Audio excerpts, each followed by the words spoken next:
Assalamualaikum warahmatullahi wabarakatuh. Alhamdulillah, huwaladzi arsala rasulahu bil huda wa dini haqq liyudhhirahu 'ala dini kullih walau karihal musyrikun walau karihal munafikun wa kafa billahi syahida. Asyhadu an la ilaha illallah wahdah la syarikalah wa asyhadu anna Muhammadan abduhu wa rasuluh la nabiyya ba'da. Yang kita hormati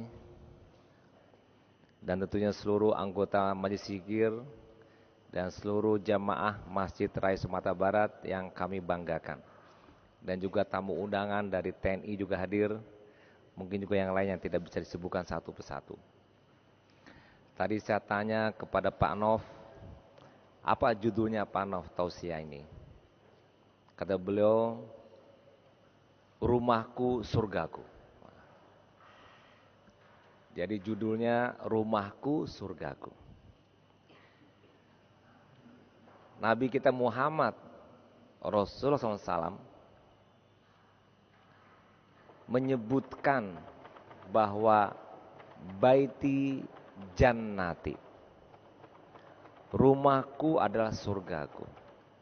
Ini adalah ungkapan Nabi kita Muhammad Rasulullah SAW. Berarti Bapak Ibu, memang rumah itu tempat kebahagiaan. Keluarga itu tempat kebahagiaan, tempat kesenangan, tempat kita mendapatkan kebaikan.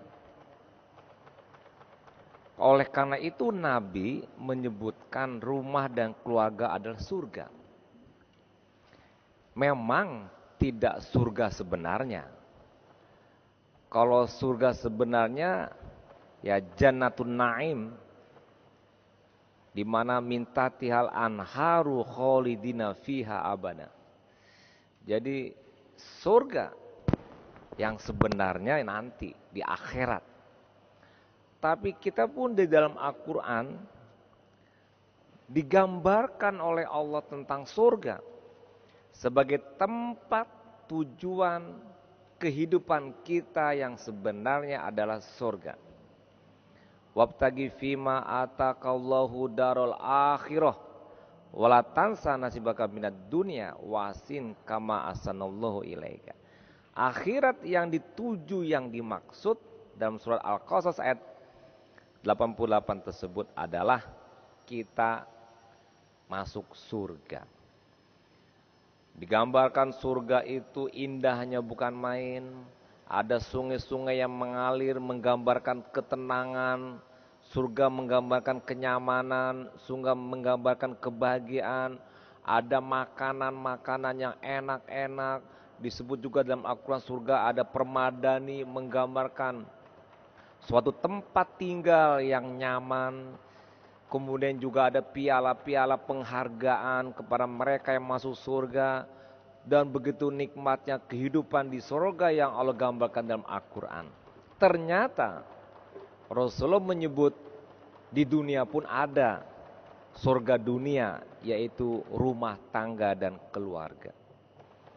Oleh karena itu Bapak Ibu yang saya hormati, walaupun bukan surga yang sebenar dimaksud oleh Al-Quran, tapi yang digambarkan oleh Rasulullah adalah keluargalah sebagai tempat surga, keluargalah sebagai tempat kebahagiaan.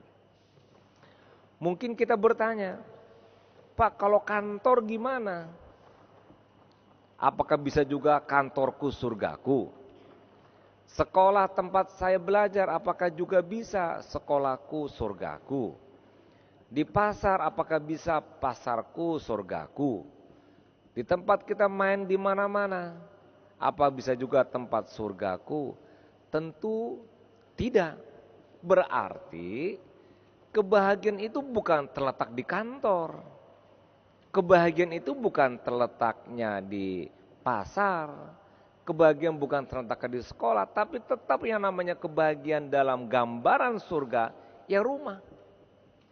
Coba Pak Nov, saya, ibu-ibu bekerja di kantor.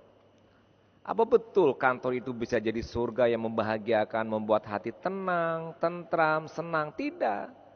Justru di kantor itu tantangan banyak, tekanan banyak, muncul konflik juga banyak, kekecewaan terjadi juga banyak, bahkan ancaman-ancaman juga banyak. Buktinya apa? Tidak ada ketika orang memberikan selamat jabatan. Kemarin Pak Nov, kami baru melantik penjabat Bupati Solo. Kemarin, saya yang melantik. Saya memberikan selamat, apa ungkapan saya? Pak Bupati, selamat menjalankan amanah. Setelah saya, teman-temannya bilang, Pak Bupati, hati-hati ya, jalankan amanah. Udah ngasih selamatnya hati-hati. Berikutnya lagi ngasih selamat lagi ke Pak Bupati. Pak Bupati, jangan bekoh kane KPK yo, udah ancaman. Berikut lagi ngasih selamat ya Bupati, jangan cubu-cubu korupsi. Nyo ancam balik jo kawannya. Berikutnya lagi selamat ya Pak Bupati, semoga sukses menjalankan amanah dan tidak terjadi apa-apa. Ancaman juga. Berikutnya lagi ngasih selamat juga. Jangan lupa jamu yo, jangan sombong yo, macam-macam bahasanya. Ada dulu pengusaha, jangan lupa yo kalau ada proyek lagi kamu yo, bukan main masalah. Tidak ada satupun yang mengucapkan selamat. Pak Bupati selamat ya, semoga menjalani amanah agar dapat sakinah mawadah warahmah. Enggak ada. Enggak ada yang mengucapkan selamat kepada Bupati, Pak semoga bahagia menjalankan amanah. Bapak Ibu ngasih selamat begitu enggak? Semoga bahagia ya Pak Nov jadi kepala perwakilan. Enggak ada. Ada Pak Nov. Waktu dulu ngasih selamat ke Pak Nov, semoga Pak Nov bahagia menjalani amanat. Saya waktu dulu jadi gubernur diselamatin, nggak ada yang ngucapin selamat semoga bahagia, nggak ada. Yang ada adalah peringatan, ancaman, kehati-hatian, dan semuanya harapan-harapan. Jadi jabatan itu justru bukan membuat kita bahagia. Di mana yang membuat kita bahagia ya rumah tangga, keluarga. Jabatan itu bukan main, kerjanya banyak, menumpuk-numpuk, kita stres, ditekan oleh waktu, harus deadline-nya hari ini, besok kita rapat menyiapkan, macam-macam, belum lagi wartawan nanya-nya banyak, masyarakat harapannya banyak, jadi jabatan, pekerjaan tidak membuat kita bahagia, kurang terus dan membuat kita tidak bahagia. Tapi rumah tangga bahagia. Sekolah sama, dapat tugas dari guru, dapat PR, mengerjakan ini itu. Kadang-kadang pulang mukanya murung anak. Kenapa? Tugas banyak betul. Besok lagi murung, kenapa? Besok mau ujian, murung lagi besok. Mungkin kecewa, kenapa? Temennya nakal, macam-macam. Tapi kalau di rumah tidak ada. Semuanya kebahagiaan dan kesenangan. Di pasar, di tempat kita bermain, di mana. Oleh karena itu Rasulullah hanya menyebutkan baiti jannati. Bukan sekolahku, surgaku. Kantorku, surgaku. Tempat mainku, surgaku. Pasarku, surgaku. Tidak, tapi baiti jannati. Oleh karena itu Bapak Ibu, apa bentuk kebahagiaan dalam rumah tangga?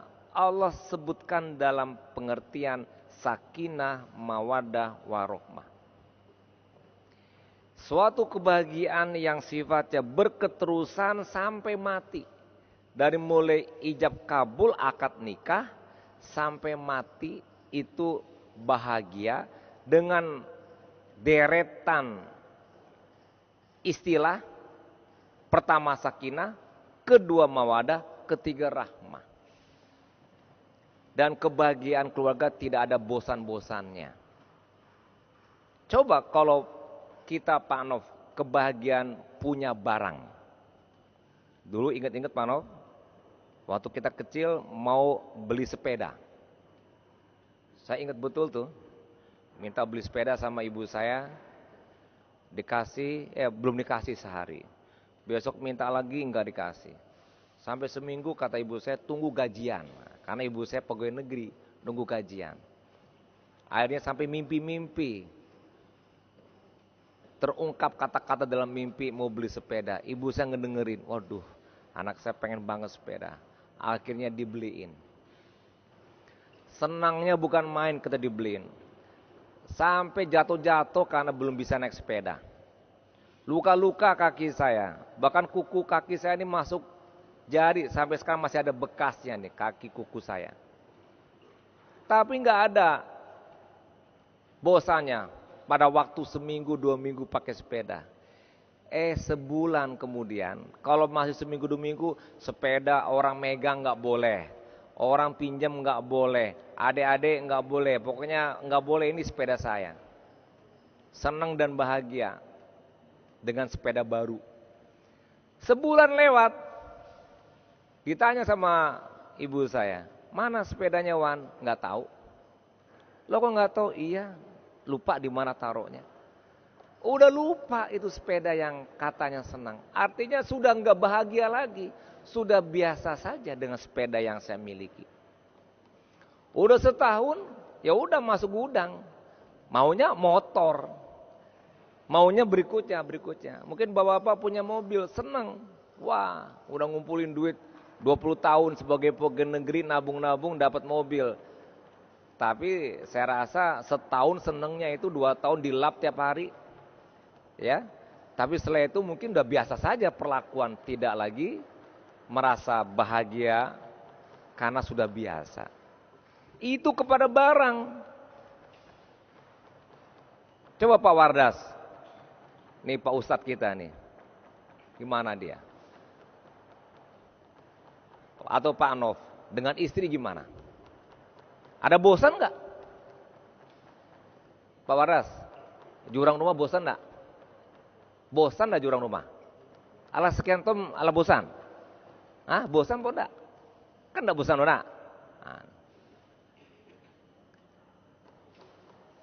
Kita dengan istri kita udah 10 tahun, udah 20 tahun, udah 30 tahun, enggak pernah bosan. Buktinya dipakai terus.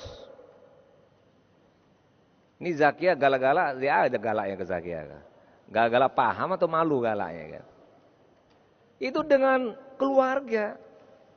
Nggak ada bosan-bosannya. Kalau dengan barang ada bosannya. Dengan motor, dengan rumah ada bosan. Mau ganti.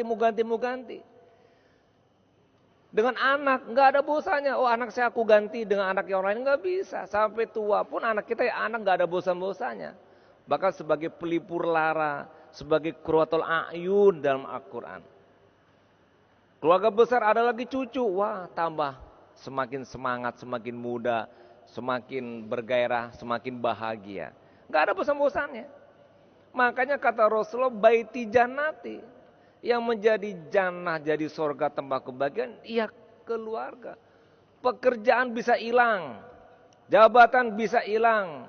Dagang kita bisa rugi. Usaha kita bisa gagal. Karir kita bisa hilang juga dan mungkin juga kita gagal juga. Tapi semuanya itu terobati kalau rumah tangga kita, bahkan rumah tangga sebagai motivasi kesuksesan. Rumah tangga sebagai mengcover atas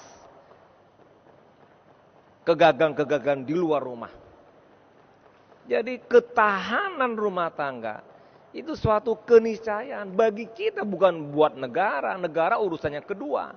Bagi kita, kepentingan kita karena manusia itu pasti butuh bahagia.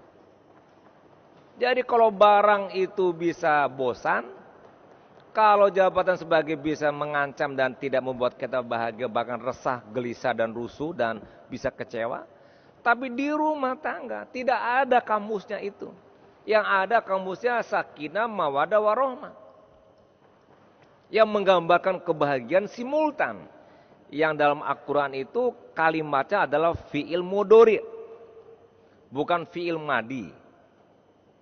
Bukan masa lalu, bukan sekarang, bukan hanya masa depan. Masa yang berkelanjutan fil mudhari. Jadi kebahagiaan dalam rumah tangga adalah kebahagiaan yang diawali dari ijab kabul sampai dia dipisahkan dengan kematian. Itu dia. Ada orang, enggak Pak, udah tua gimana Pak?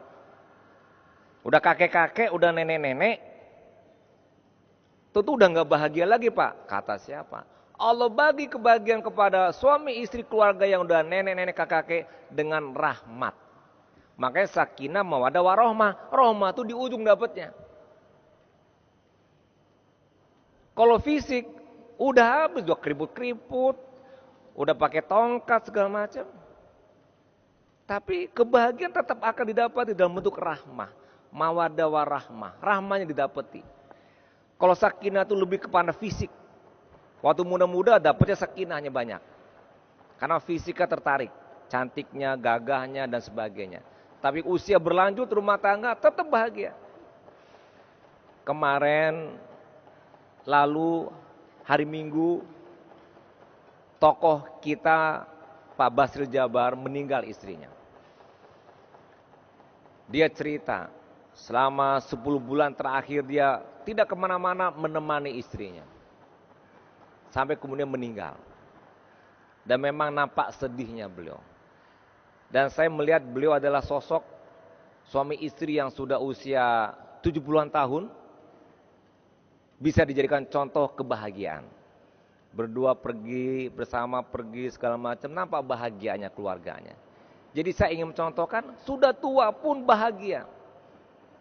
Rumah tangga. Kalau tadi ibarat barang, udah 40 tahun, udah 50 tahun nikahnya. Tidak ada bosan.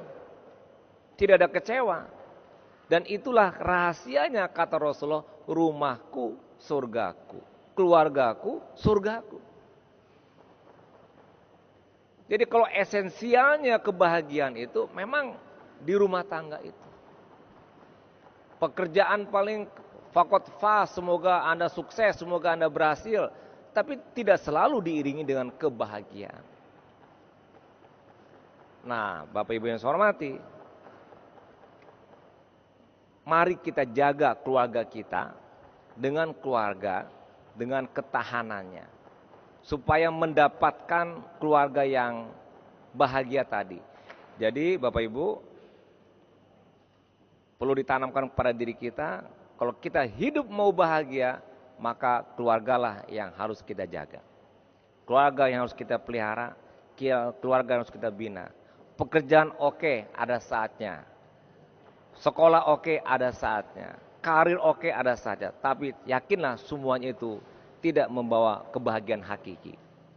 Tapi yang kebahagiaan adalah keluarga. Jangan sampai karir dikejar untuk cari bahagia, rumah berantakan, akhirnya bahagia nggak dapat.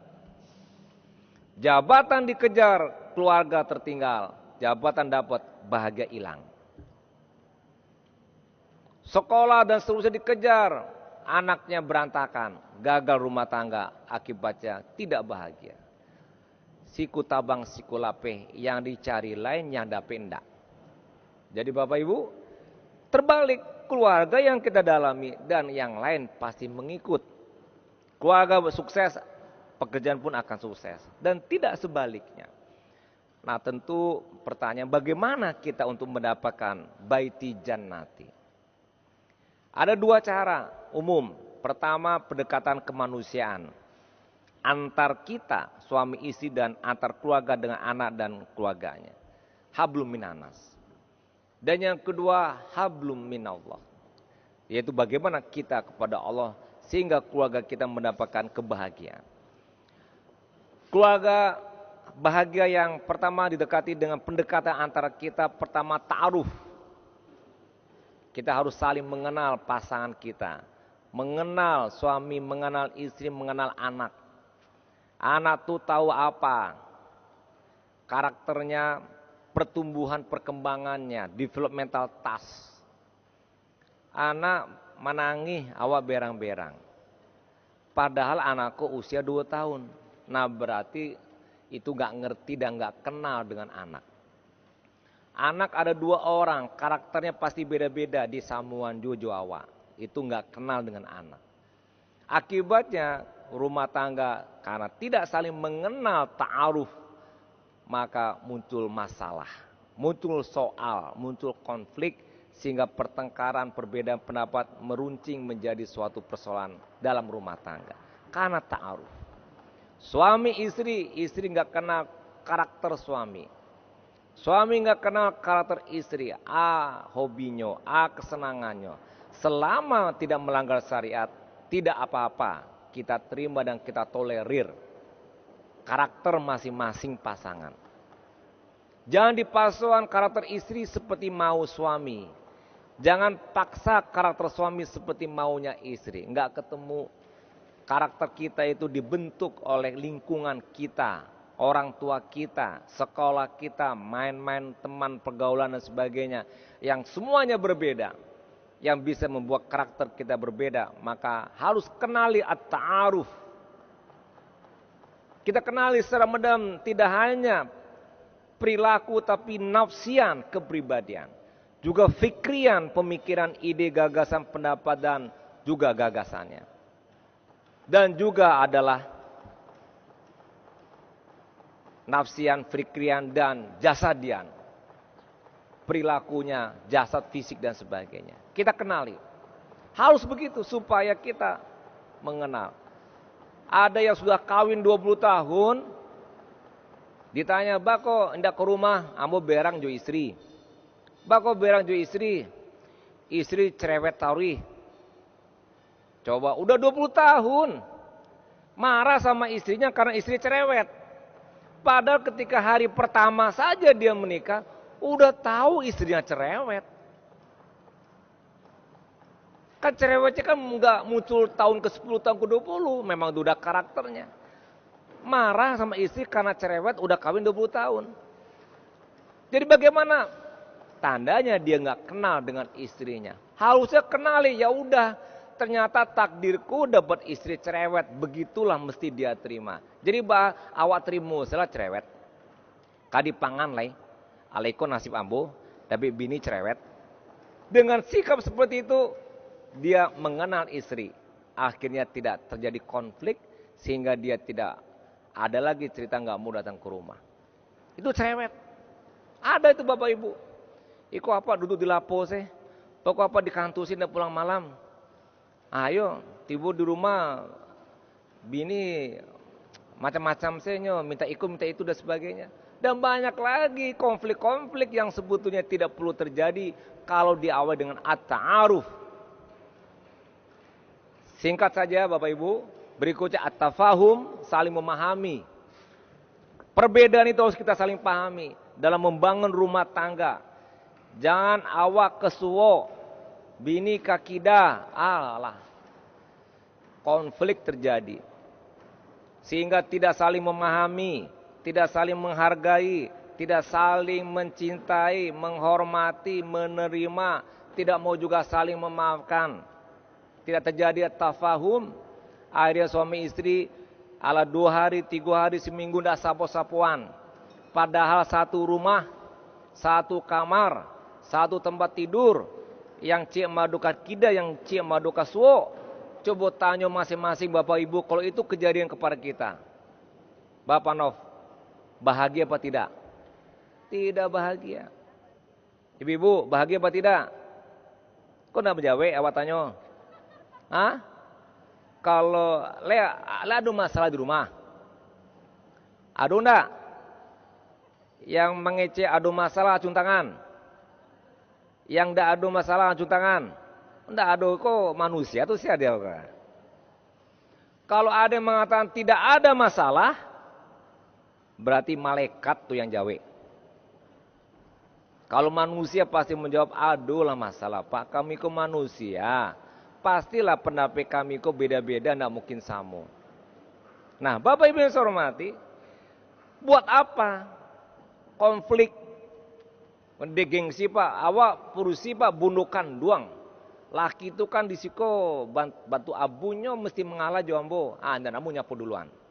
Kayaknya suami, Pak ambu kan kowam ala nisa. Rijalu qawmun 'ala nisa, kamu kok pemimpin rumah, malu mau nyapu. Gengsi airnya ndak pernah sapu-sapuan bodu. Rugi. Makan ndak namua, lalu ndak lama, minum pun ndak bisa, keraju ndak fokus, berantakan sadonya. Dekan apa? Ada konflik. Jadi sapu saya. Ndak namu sapu binambu pak. Sapu yang kedua. Ndak namu pagarahan. Ndak namu pici paruinya. Pasti juga lah tuh. Lah Bapak Ibu, itu kalau ditanya ke orang rumah, "Pak kok pici-pici lo?" Iko nasihat Pak Gubernur. Ngacu pula pici parinya. Pastinya onde udah lah mengecel itu lah langsung luluh hati itu. Mengecel itu. Jadi tafahum. Ya Bapak Ibu, yang ketiga at-ta'awun, tolong menolong, banyak rajo, rumah tangga ikut tolong menolong. Bini awak hamil, punya anak cie, tolongi dia. Sibuk mungkin kurang sehat atau fisikal lemah, sakit, urusan dapur, urusan belakang rumah, kita bantu nggak ada salahnya. Apalagi urusan-urusan lain tentang anak. Anak kedua lahir pun demikian. Nah harus bersama, ta'awun ala birri wa taqwa. Dan berikutnya at-takaful, senasib sepenanggungan. Nah ini baru usaha manusia. Karena dalam Al-Quran itu kan wa min ayatihi an khalaqalakum min anfusikum azwajan litaskunu ilaiha. Sakinah itu kaitan dengan dipasangkannya, jodohkannya Allah kepada laki dan perempuan. Itu muncul ketenangan, ketentraman, kebahagiaan, betah di rumah. Tapi berikutnya wa ja'ala bainakum. Allah lah yang kemudian menjadikan kamu mawaddah warahmah. Oleh karena itu pendekatan yang kedua, hablum minallah. Berdoa, beribadah kepada Allah. Semoga Allah turunkan mawaddah warahmah. Dalam Al-Quran disebutkan wa'alafa baina qulubihim law anfaqta ma fil ardi jami'a. Begitu seterusnya. Jadi Allah yang menyatukan hati manusia. Taliful qulub. Caranya berdoa, minta kepada Allah. Allah satukan.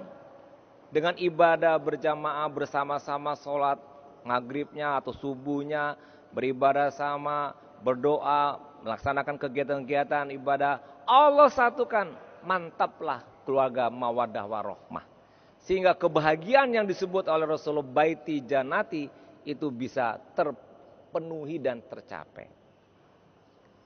Silaturahim dijaga terus, tidak boleh putus, karena bagaimanapun itu adalah satu upaya juga untuk menguatkan kekeluargaan. Dan insya Allah kita akan mendapatkan kebahagiaan. Dan kebahagiaan kita Bapak Ibu, sampai mati kita dapati. Suami, istri dan keluarga itulah yang sampai meninggal. Kemarin ketika saya takziah kepada Pak Basri Jabar, walaupun dia memang sedih istri meninggal, tapi ada harapan kebahagiaan yang tetap ada pada diri beliau. Cucu-cucu datang, mencium-ciumnya, memeluk-meluknya, minta digendongnya, itu tidak bisa diuangkan dengan rupiah kebahagiaan tersebut. Dan itulah yang disebut dengan keluarga bahagia. Anak-anak itu pun demikian. Makanya anak-anak yang soleh dan solehat tidak hanya membuat kita bahagia, bisa menjadi investasi akhirat, amal jariah buat kita yang bisa membawa kita nanti masuk surga. Anak-anak juga. Jadi keluargalah yang bahagia. Oleh karena itu Bapak Ibu, mari kita kuatkan keluarga kita dengan keluarga bahagia. Maka kalau sekiranya keluarga ini bahagia, keluarga ini bahagia, keluarga ini bahagia, maka di masyarakat tersebut masyarakat bahagia. Masyarakat bahagia, masa bahagia, daerahnya bahagia. Daerah bahagia, negara pun dan bangsa ini bahagia. Maka awali dari keluarga. Tidak ada lagi masalah kriminal, tidak ada lagi masalah sosial, tidak lagi masalah-masalah yang kita khawatiri pada saat ini terjadi. Itu kalau dibereskan masing-masing dalam keluarganya, menjadi keluarga yang bahagia. Oleh karena itu mari kita dekatkan diri kita kepada Allah, dan mari kita mantapkan komunikasi di antara kita dalam keluarga, sehingga muncul ketahanan keluarga, dan insya Allah kita mendapatkan kebaikan dunia dan akhirat. Baiklah Bapak Ibu, saya rasa cukup tausiah saya, karena saya juga akan berangkat ke Si Junjung, ada beberapa urusan tentang minyak dan gas yang insya Allah Sumatera Barat sudah mulai mendapatkan hasil minyak dan gas, dan tentunya hal ini akan bisa berdampak juga bagi kita. Mohon maaf kalau ada yang salah, semoga bermanfaat buat kita semua. Terima kasih. Assalamualaikum warahmatullahi wabarakatuh.